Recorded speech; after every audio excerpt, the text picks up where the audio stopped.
Buenas mis hermanos, muy buenas, que Dios los bendiga a todos y mucha bendición en el nombre de Jesucristo. Hoy vamos a dar el último video, la parte 8 de esta serie del amor de Dios sobre nosotros desde antes de la fundación del mundo, en el principio y en nuestra era. Bueno mis hermanos, hoy hemos llegado, como le dije, al final de esta serie eh, del amor de Dios sobre nosotros.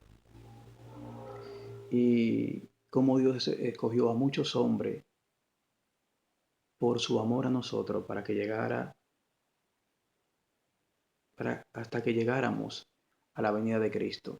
Ahí Él ya implantó su verdadero amor cuando envió a su Hijo para darnos la vida eterna, a salvar al hombre de la esclavitud, salvar al hombre del pecado.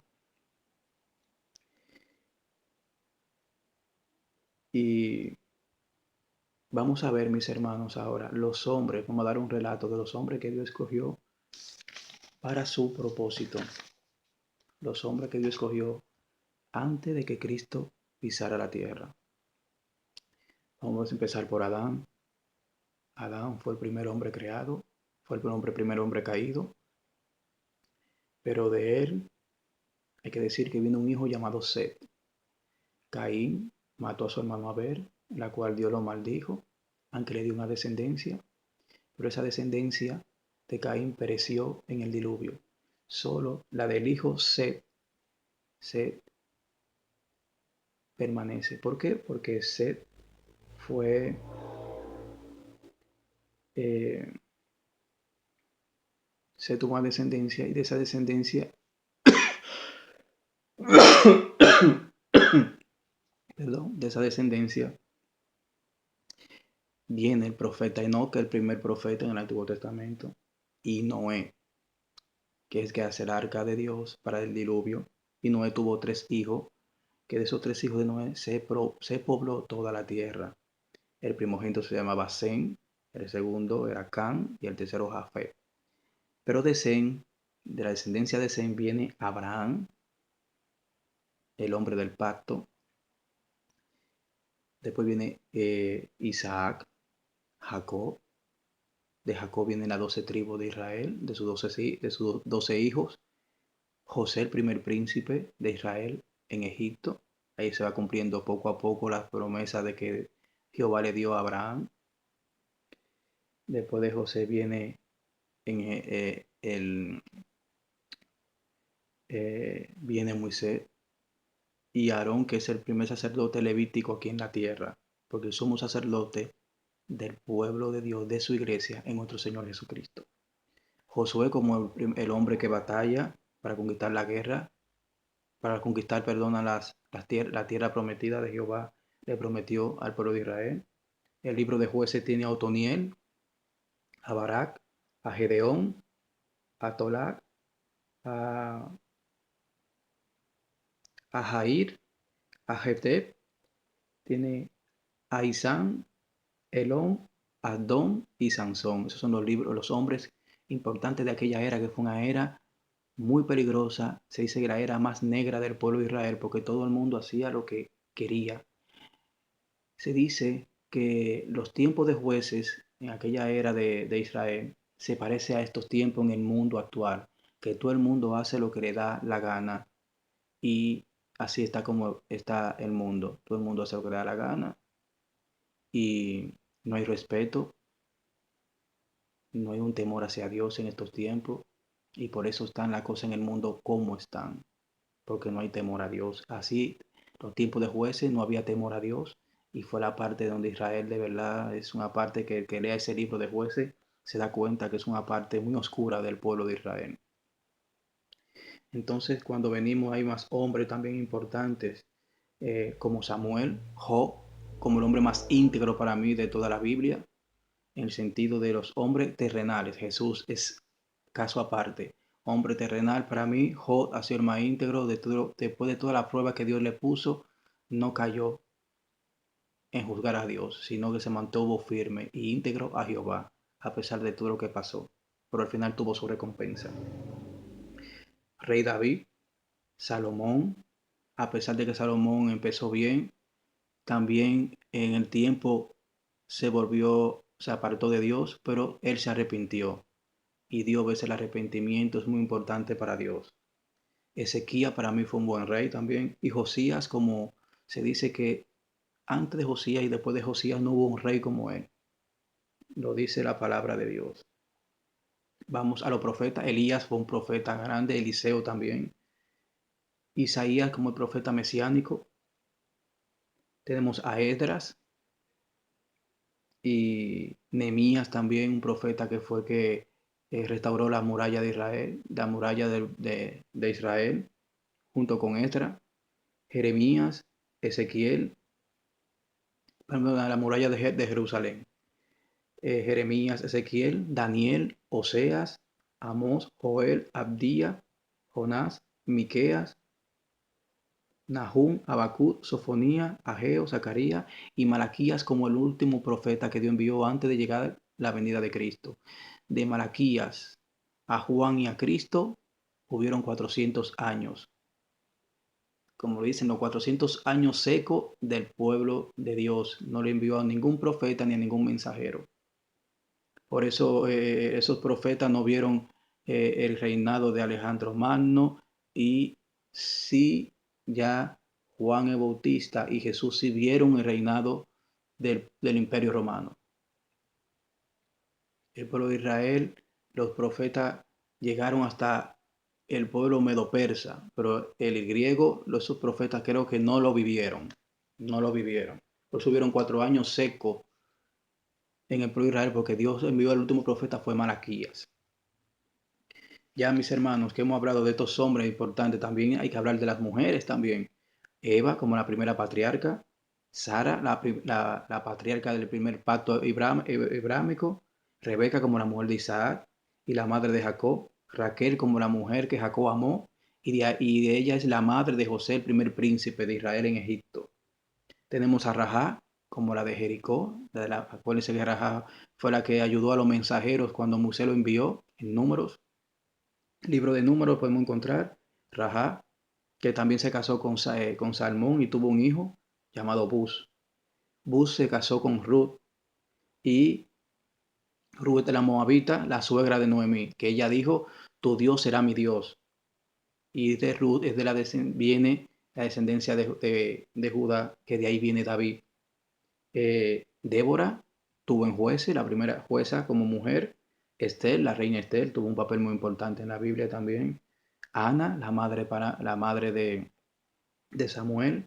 Eh, Escuchen las oraciones de Ana. La oración de Ana pueden leerla en Primera de Juan capítulo 2. De verdad que es hermosa. Se la recomiendo. Eh, Elizabeth, la madre de Juan el Bautista. Y María, la madre de nuestro Señor Jesucristo. Hubieron más mujeres en los tiempos de Jesús que también obraron muy bien, que fueron mujeres que para mí también fueron mujeres valientes, que ayudaban al ministerio de Jesús con sus ofrendas. Lucas 8 lo pueden ver, esas mujeres. Y ya adelante voy a hablar un pasaje de María Magdalena muy importante, la enseñanza de María Magdalena. Bueno, ya que hemos hablado de hombres y mujeres importantes de la palabra de Dios en la Biblia, eh, ya que hemos mencionado a muchos hombres y mujeres que Dios escogió para cumplir su propósito. Ahora hablemos del Rey de Reyes, de nuestro Señor Jesucristo, el Hijo de Dios, que cambió al mundo cuando Él hizo su aparición aquí en la tierra. La aparición de Jesús fue algo que cambió a toda la humanidad, a toda. Hubo un antes y un después. Aunque los ateos se quieran engañarse ellos mismos, los ateos saben que hay un antes de Cristo y un después de Cristo. Y aunque sabemos que la Navidad no fue este mes que nació Jesucristo, pero el mundo la celebra, hasta los mismos ateos lo celebran también. Esta, esta conmemoración navideña, hasta ellos la celebran también.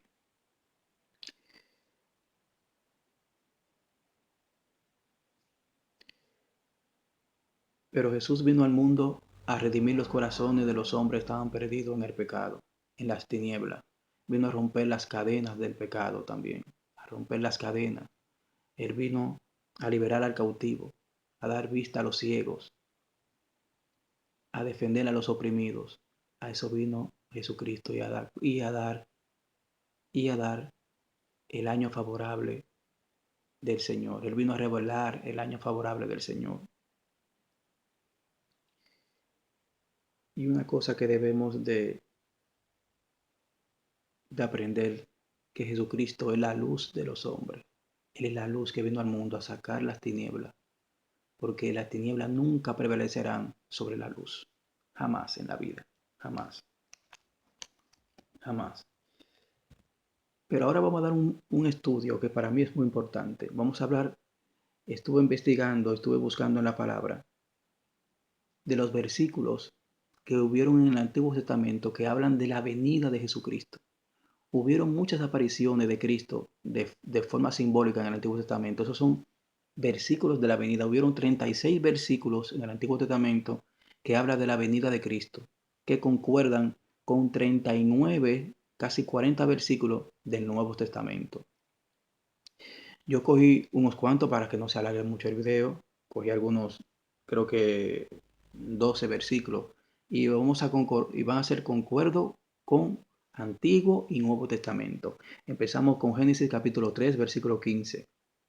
Dice que de la simiente de la mujer vendrá el Mesías. Ellos pensaban que Jesucristo, su primera venida, iba a venir todo glorioso, como un rey esplendoroso.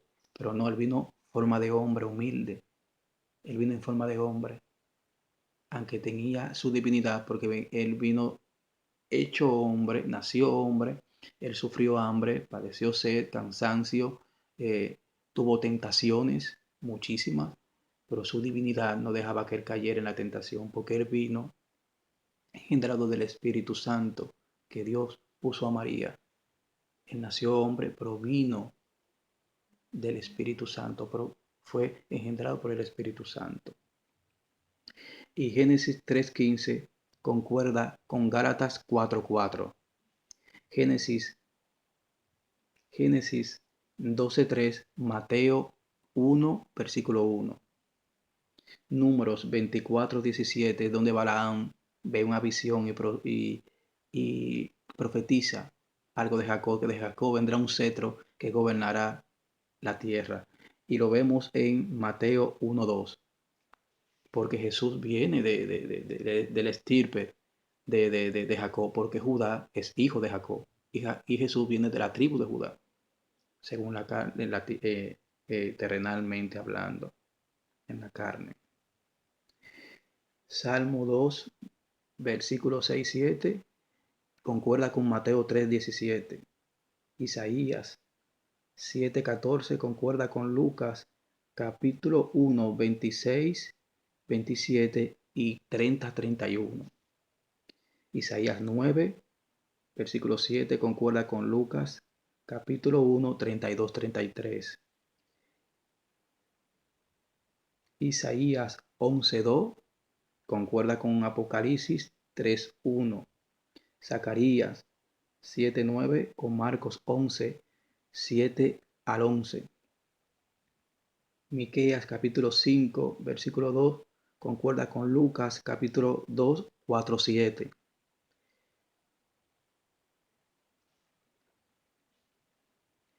Oseas capítulo 11, versículo 1, concuerda con Mateo 2, 14, 15. Y Daniel 9:25 concuerda con Lucas capítulo 2, hasta, dice capítulo 2, del 1 y 2, pero para mí puede leerlo hasta el final. Daniel 9:25, es ahí donde se dice del Mesías, se le revela a Daniel 9:25, y Lucas capítulo 2, del 1 al 2. Ahora vamos a hablar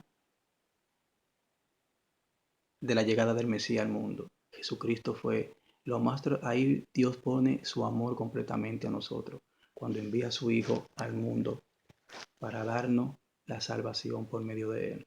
Si Jesús no viene al mundo, nadie podría salvarse. Se salvarían los que Dios había escogido, uno aquí, uno allí, otro allí, porque nadie cumplía la ley de Dios. Nadie podía cumplir la ley de Dios. Y el único hombre que cumplió la ley de Dios desde el principio hasta hasta el último mandamiento fue nuestro Señor Jesucristo. Nuestro Señor Jesucristo. Vemos que dice en Juan capítulo 1, dice, en el principio la palabra ya existía, la palabra estaba con Dios y la palabra era Dios. Jesús representa la palabra. Cuando Dios hablaba, la palabra que salía era la de nuestro Señor Jesucristo. Por eso dice en el versículo 3 del capítulo 1 de Juan, Dios creó todas las cosas por medio de Él y nada fue creado sin Él. La palabra le dio vida a todo lo creado y su vida trajo luz a todos. Jesús es la luz que brilla en la oscuridad. Entonces nosotros que somos seguidores de Cristo debemos brillar en la luz, en la oscuridad. Estos tiempos, la iglesia debe de brillar porque estamos viviendo unos tiempos muy oscuros, unos tiempos donde el amor se está desapareciendo, lo cual él reveló y profetizó en Mateo 24, que el amor de la humanidad cada vez va a desaparecer. Ahora vemos la primera palabra que Jesús, cuando empieza a predicar al pueblo, es la palabra que dice, cuando Jesús vino a la tierra a empezar su ministerio, la primera palabra que Jesús reveló fue, arrepiéntanse de su pecado, porque el reino de Dios está cerca. A él habló en aquellos tiempos, pero ahora podemos decir lo mismo. El tiempo de Dios, de su reino, está cerca. Cristo viene por su iglesia. Él viene porque viene. Cuando Él venga la segunda vez es a restaurar el mundo de la maldad del hombre. Ahora tenemos tiempo de escuchar su palabra y no endurecer nuestro corazón, sino escuchar su palabra y venir y volvernos a Él. Y lo podemos encontrar en Mateo 4:17.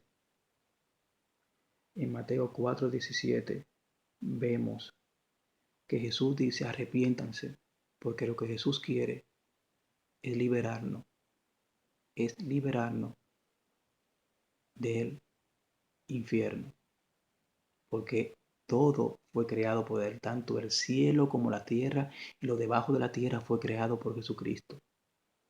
Por eso Él habla del arrepentimiento, porque Él sabe lo que es el infierno. Nadie sabe más que Él lo que es el infierno, porque el infierno fue creado por Él. Como dice la palabra, todo fue creado por Él. Todo, todo, absolutamente todo. Eh, en otras Biblias, dice el verbo era Dios y el verbo estaba con Dios. Aquí dice la palabra. El verbo que hace la acción, sabemos de la oración. Entonces Jesús hacía la acción cuando Dios hablaba, el que construía, el que creaba, era Jesucristo, el Hijo eterno, el Hijo eterno. Por eso cuando vamos a Juan 17, hay algo muy hermoso que dice Jesús en su palabra. Dice Juan 17, capítulo 5, dice, ahora, Padre, llévame a la gloria que compartíamos antes que comenzara el mundo. Quiere decir que Él estuvo antes de la fundación del mundo. Jesús y el Padre uno estaban unidos. Por eso el único que podía dar testimonio del Padre era Jesucristo. Por eso era el único que podía morir por la salvación de los hombres, de su creación, era Jesucristo. No había otro más. No había otro más.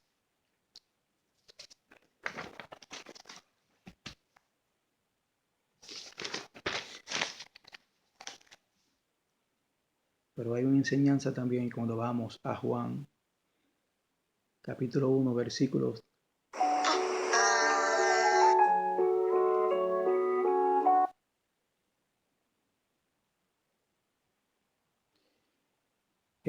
cuando vamos a Juan, perdona, al versículo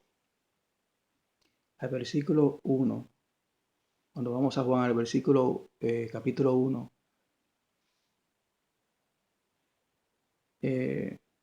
versículo 10 y 11, vemos que Él vino al mundo, dice, versículo 10 del capítulo 1 de Juan, dice, vino al mismo mundo que Él había creado, pero el mundo no lo reconoció. Todavía el mundo no reconoce a Cristo.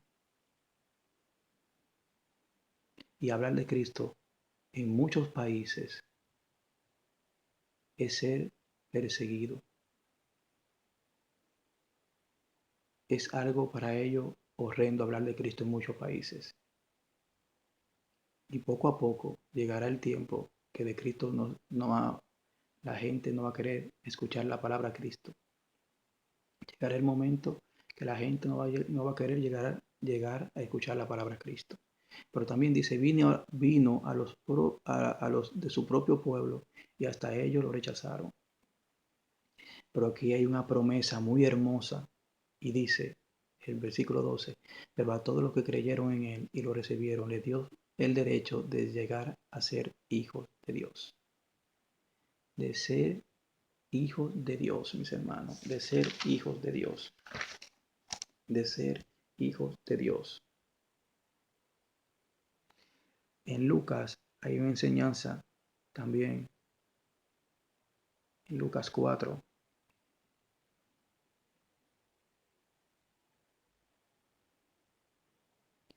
versículo 18, donde él habla de la profecía del libro de Isaías, cuando él dice, el Espíritu del Señor está sobre mí, porque me ha ungido para llevar la buena noticia a los pobres. Me ha enviado a proclamar que los cautivos sean liberados, que los ciegos verán, que los oprimidos serán puestos en libertad. Lo dije anteriormente, pero quería repetirlo para que sepan que Él vino al mundo a sacarnos de toda esa suciedad que vivíamos antes de conocerle. Y cuando vamos a Marcos 11:15, Marcos capítulo 11, versículo 15 al 17, vemos como Jesús entra al templo. Es una enseñanza muy importante que debemos de aprender a nosotros mismos. Cuando Jesús entra al templo, Él ve que hay un desorden en su templo, en la casa de Dios. Y Él agarra un látigo y saca toda esa suciedad de la casa de Dios. Ahora, cuando nosotros venimos a Cristo, nosotros tenemos, así mismo como estaba el templo de Dios en aquellos tiempos, así también tenemos este cuerpo que es el templo de Dios también, porque aquí habita el Espíritu Santo, hecho un desorden. Hay envidia, vanidad, calumniamos, robamos, fornicamos, adulteramos, y todo eso Cristo nos lo saca con el látigo cuando venimos a Él y entregamos nuestra vida a Él. Aquí vemos que así mismo hace Jesús con nosotros. ¿Por qué? Porque este es el cuerpo. Este cuerpo no pertenece a nosotros. Este cuerpo es el templo del Espíritu de Dios que habita en nosotros. Y eso lo vemos en 1 Corintios capítulo 6, 19, 20, cuando él dice, este cuerpo, esta casa, no es de ustedes, es del Espíritu Santo, porque nosotros somos comprados. Nosotros somos comprados por medio de Jesucristo. Fuimos comprados. Por eso nosotros no pertenecemos al mundo. Nosotros somos de Cristo. Somos de Cristo. Cuando vamos también, vamos a hablar un poco de Jesús y vamos a buscar enseñanza de nuestro Señor Jesucristo cuando vamos a Primera de Juan,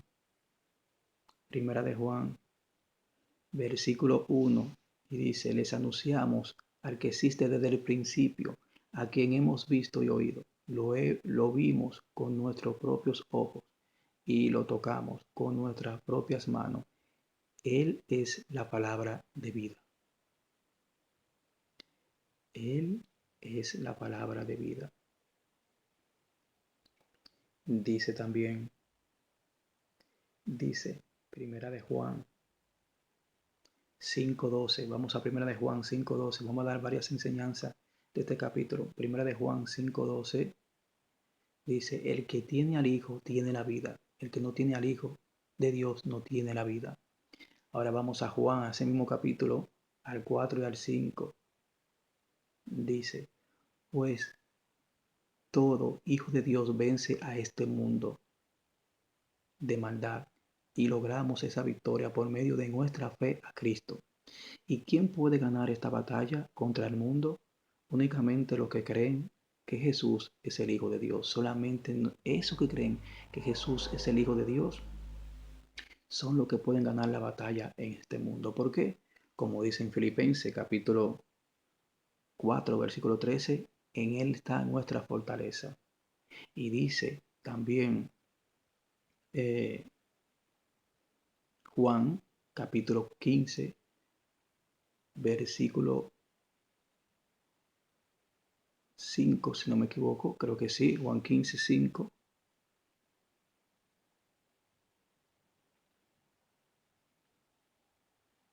Juan capítulo 15, versículo.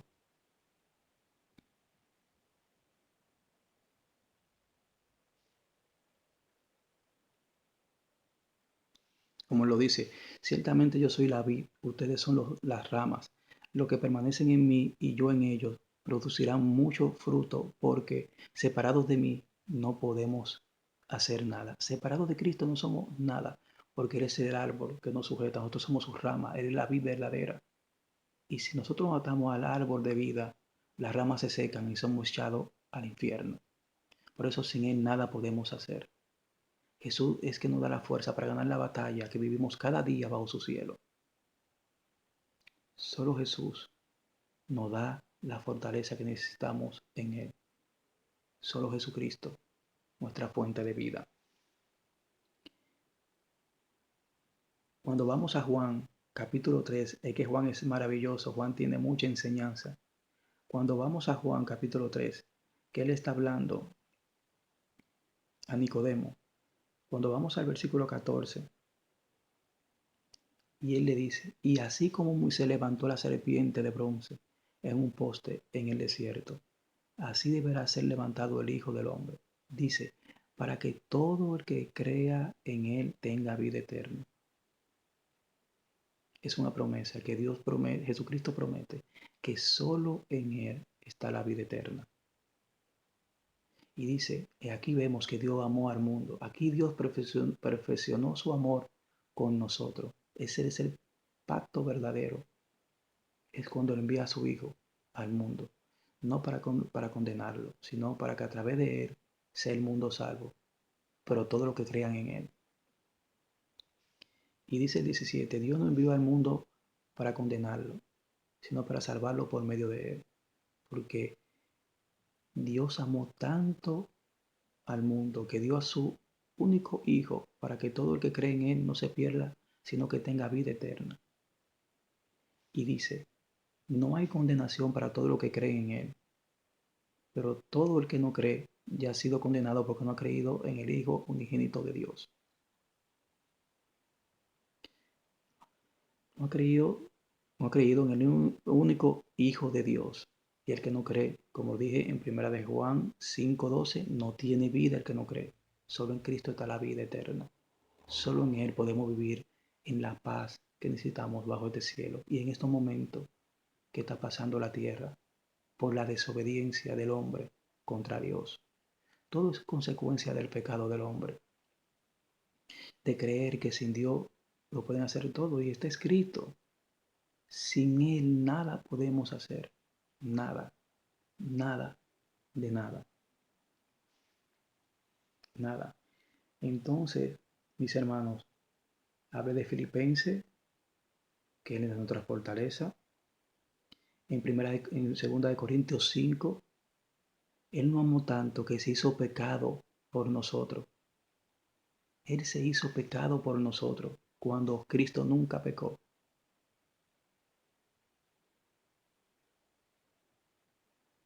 En Romanos 5, versículo 8 dice, Dios nos amó tanto que mandó a su Hijo a morir por nosotros a pesar de que éramos pecadores.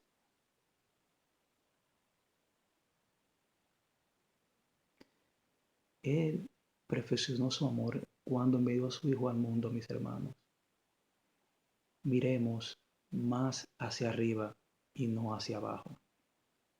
Ahora vamos a los versículos que hablan que los cristianos no somos de este mundo.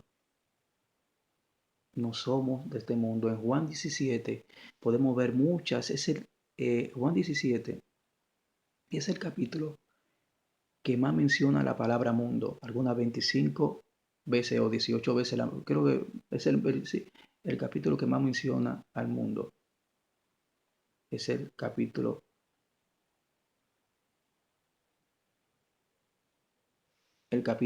de Juan 17, la palabra que más menciona al mundo, diciendo que nosotros no somos del mundo, así como Jesús no es de este mundo, tampoco lo que somos de Cristo, y eso no es orgullo ni prepotencia.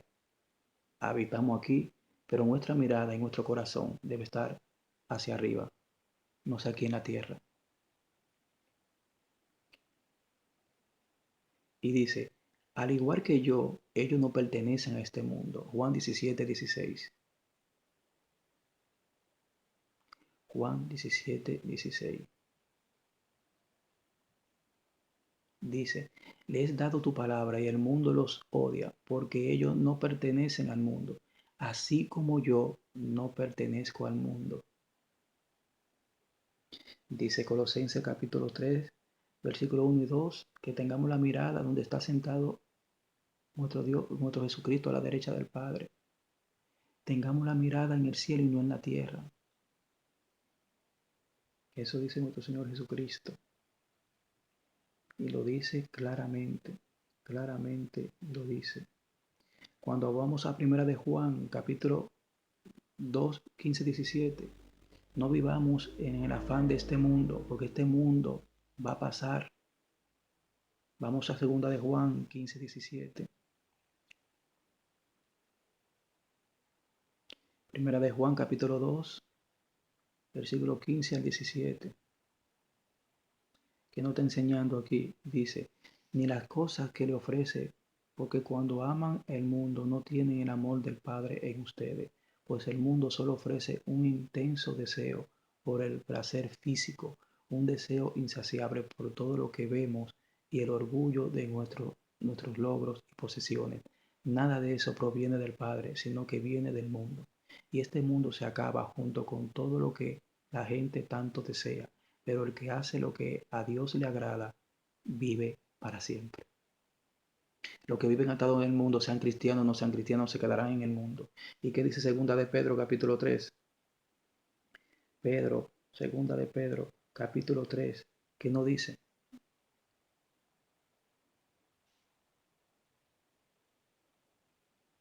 Segunda de Pedro, capítulo 3, nos dice, en el versículo 10, lo podemos ver, 10:11 dice, pero el día del Señor llegará tan inesperadamente como un ladrón, entonces los cielos desaparecerán como un terrible estruendo y los mismos elementos se consumirán en el fuego y la tierra con todo lo que hay en ella quedarán sometida a juicio.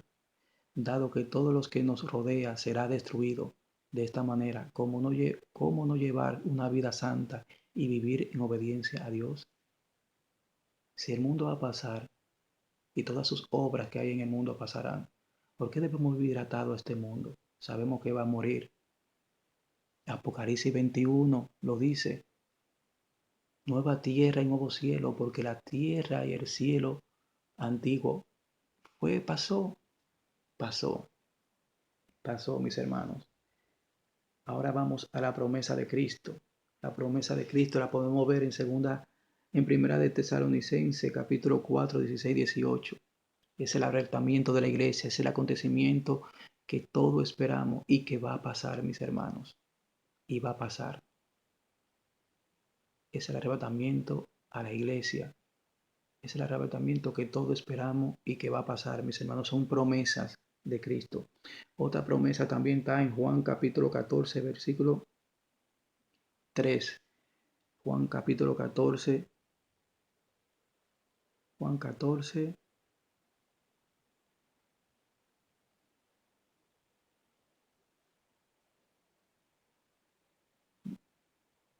Dice, en el hogar de mi padre hay lugar más que suficiente. Si no fuera así, ¿acaso les habría dicho que voy a prepararle un lugar? Cuando todo esté listo, volveré para llevarlos, para que siempre estén conmigo donde yo estoy. Vendré para llevarlos. Vendré para llevarlos a donde hay mucha morada en el cielo para nosotros. Él ahí está hablando también del arrebatamiento también. También Primera de Corintios 15, del 51 al 53, nos habla también del arrebatamiento. También que va a venir por los que murieron en Cristo, los que viven en Cristo, Él vendrá a por él, vendrá por nosotros. También, segunda de Tesalónica también, capítulo 2, versículo 7, nos habla también, cuando sea quitado lo que detiene al anticristo, ahí vendrá a presentarse el anticristo. Mientras, para mí, habla de la iglesia, mientras la iglesia esté en la tierra, el anticristo no se va a presentar. Para mí lo que me da a entender la palabra de Dios por medio del Espíritu Santo.